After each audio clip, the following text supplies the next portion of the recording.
아무리 좋은 음식을 차려도 배부른 사람은 쳐다보지 않습니다. 관심이 다르면 보이지 않는 법입니다.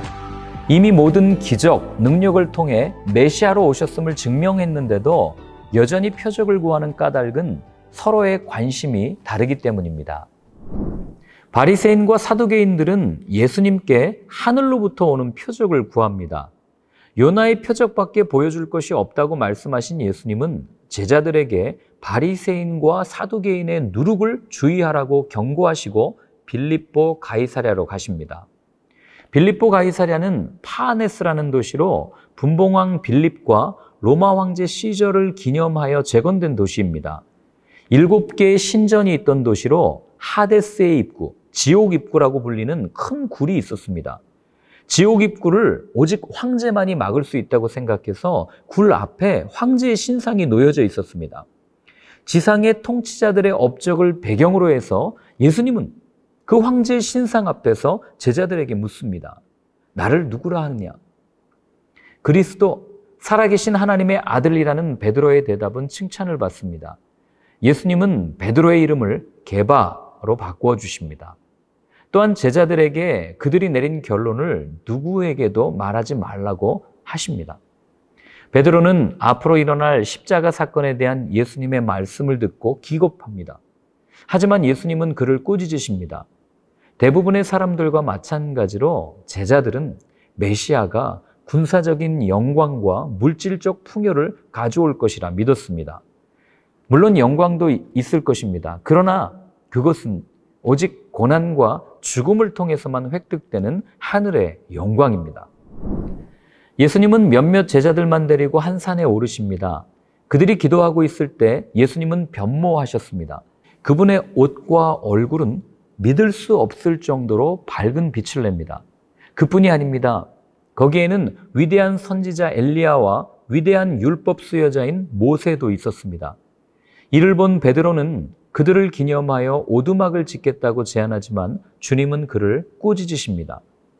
산에서 내려온 예수님에게 한 사람이 와서 컴플레인을 겁니다. 제자들이 귀신 들린 자신의 아들을 고쳐주지 못했다고 말합니다. 예수님은 제자들이 쫓아내지 못한 이유를 믿음이 없는 것에서 찾으십니다. 이어 성전세를 내는 것으로 논쟁이 일어납니다. 예수님은 불필요한 논쟁은 피하십니다. 그러나 자신이 하나님의 아들이라는 것을 증명하듯 물고기 입에서 나온 동전으로 성전세를 내라 하십니다. 18장에는 제자 설교라 불리는 예수님의 4번째 가르침이 나옵니다. 제자도의 본질을 확증한 후에 여러 교훈들을 소개합니다. 먼저 다른 사람들이 죄를 짓도록 하는 사람들에 대해 강력하게 경고하십니다.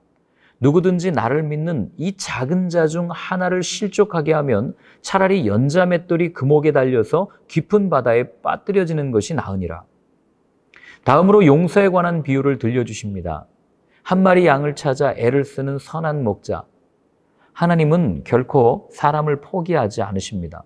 그러므로 사람이 죄를 지으면 그 일을 바로잡기 위해서 할 수 있는 모든 일을 다해야 합니다.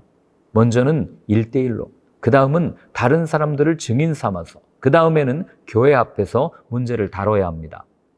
용서는 말처럼 쉬운 게 아닙니다.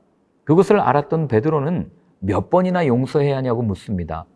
베드로는 7이라는 완전수를 인내의 한계로 내세웠지만 예수님은 70번씩 7번 무한으로 용서하라는 말씀을 들려주십니다.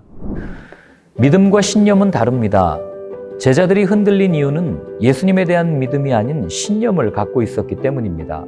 신념은 내가 주체이지만 믿음은 주님이 주체입니다. 제자들은 믿는 대상으로 자신을 두고 자신의 일을 이루는데 예수님을 이용한 겁니다. 베드로가 예수님이 죽으시면 안 된다고 말한 이유도 제자들이 귀신을 쫓아내지 못한 이유도 거기에 있습니다. 나를 믿으라고 말하는 세상 속에서 믿음의 유일한 주체는 오직 예수님이심을 증언하는 삶이길 바랍니다.